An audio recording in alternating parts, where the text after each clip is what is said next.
Hai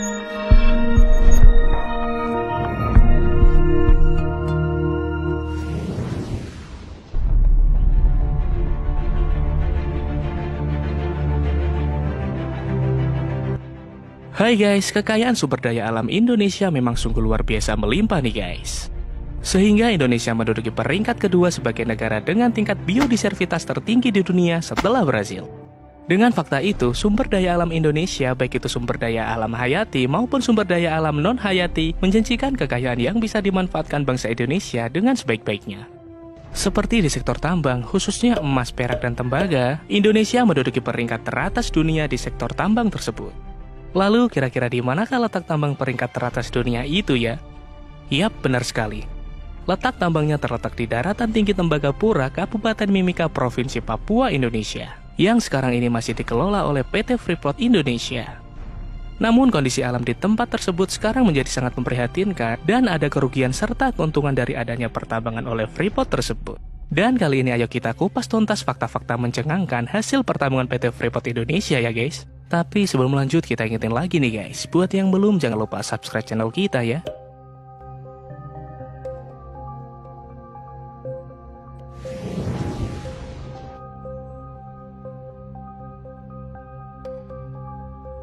Awal mula berdirinya PT Freeport Indonesia memiliki kisah yang sangat unik untuk diketahui nih guys. Sebenarnya tambang yang dikelola PT Freeport Indonesia sekarang dulu berawal dari ketidaksengajaan, dengan kata lain tidak sengaja ditemukan. Sebenarnya penjelajahan ke tanah Papua yang dilakukan oleh para ahli geologi pada saat itu, yaitu untuk mencari kebenaran tentang keajaiban alam yang berada di puncak Gunung Jayawijaya, yakni salju abadi. Hal ini merujuk kepada catatan pertama dari Kapten John Cartens tahun 1623, yaitu berisi, di perairan sebelah selatan tanah Papua dan jauh di pedalaman, ada gunung yang teramat tingginya dan pada bagian-bagian puncaknya tertutup oleh salju. Namun catatan dari Kapten John Cartens ini menjadi cemoohan karena banyak yang beranggapan bahwa tidak akan ada wilayah bersalju di garis khatulistiwa.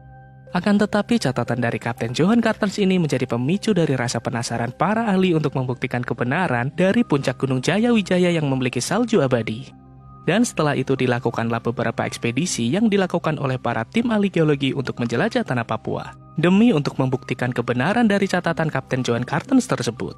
Beberapa tim dari ahli geologi pada kurun waktu yang sangat lama melakukan perjalanan di tanah Papua, hingga akhirnya pada tahun 1930, dua pemuda dari Belanda yakni Dozi dan Collijn memulai petualangan mereka untuk mencapai puncak Cartens.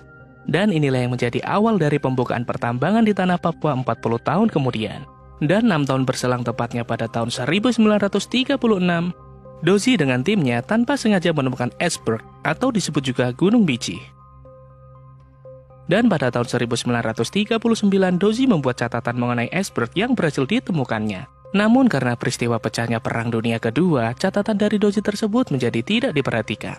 Barulah hampir 20 tahun kemudian, pada tahun 1960, geologis Forbes Wilson yang bekerja untuk Freeport membaca laporan dari catatan Dozi dan sangat tertarik tentang yang dituliskannya. Dan akhirnya Forbes Wilson memimpin sebuah ekspedisi untuk menemukan kembali iceberg, guna melakukan penelitian serta penilaian lebih lanjut terhadap tempat tersebut. Hasilnya pada tahun 1967, kontrak karya pertama PT Freeport Indonesia tercipta. Dan pada tahun itu pula PT Freeport Indonesia memulai melakukan operasinya. Wah, ternyata berawal dari ketidaksengajaan ya guys.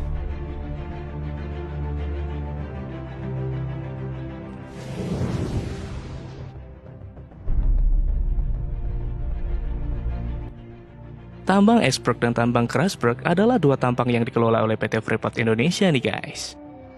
Yang pertama adalah tambang iceberg. Tambang ini adalah tambang awal dari hasil kontrak karya pertama PT Freeport Indonesia. Iceberg adalah sebuah gunung yang memiliki tinggi 3.600 meter dari permukaan laut. Dari awal pengerukan yang dilakukan oleh pihak Freeport sampai pada tahun 1988, gunung tersebut hampir seluruh bagiannya berhasil digali dan rata dengan tanah. Semenjak saat itu, Gunung Biji milik Indonesia dinyatakan lenyap dari muka bumi ini. Dan pada tahun 1988, PT Freeport Indonesia menemukan cadangan baru di dekat iceberg. Dan yang sekarang ini dikenal sebagai tambang Grasberg. Penemuan cadangan baru ini sangat mengembarkan dunia. Pasalnya cadangan yang terkandung di dalamnya memiliki cadangan emas terbesar nomor 1 di dunia. Selain itu, tambang Grasberg memiliki cadangan tembaga nomor 3 terbesar di dunia. Dan pada tahun 1991, kontrak karya kedua PT Freeport Indonesia tercipta. Dan cadangan kekayaan sumber daya alam non-hayati di Grasberg digali oleh Freeport. Wah, sungguh benar-benar kaya sekali ya guys sebenarnya bangsa Indonesia ini, setuju?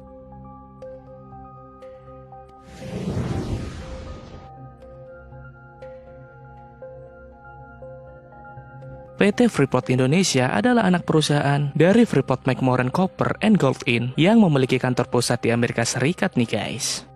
Dengan aset terbesarnya yang berada di Indonesia, tentu seharusnya bangsa Indonesia mendapatkan untuk yang sangat besar dari hasil pertambangan yang dilakukan oleh PT Freeport Indonesia.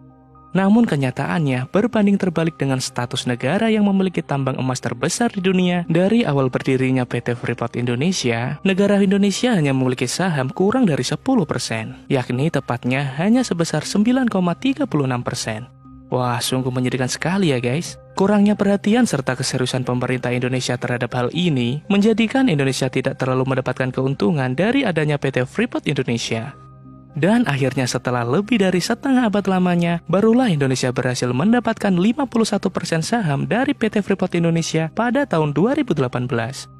Dan Presiden Negara Indonesia tahun 2018 menuturkan, untuk mencapai kesepakatan itu, Indonesia melakukan negosiasi yang sangat alot dan sensitif. Dan dengan 51% saham yang dimiliki Indonesia sekarang, merupakan prestasi yang sangat baik bagi negara Indonesia. Dan dengan itu pula, Indonesia dengan resmi menjadi pemegang saham mayoritas di PT Freeport Indonesia.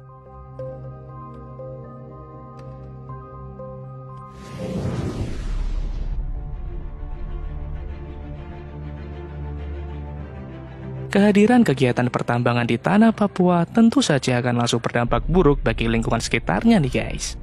Dampak nyata terhadap alam yang pertama adalah hilangnya gunung biji yang dimiliki negara Indonesia.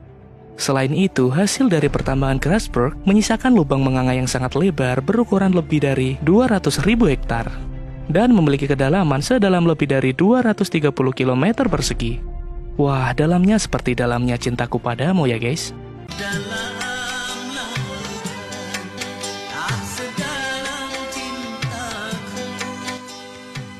Bahkan saking besar dan dalamnya lubang ini sampai bisa terlihat dengan jelas dari Google Map.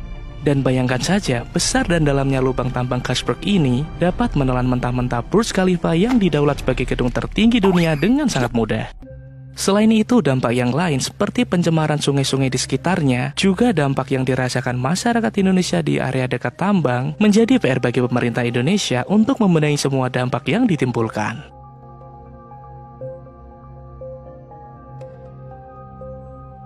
Dan itulah fakta-fakta mencengangkan dari adanya PT Freeport Indonesia. Semoga kita bisa belajar untuk lebih memahami kekayaan sumber daya alam yang ada di Indonesia.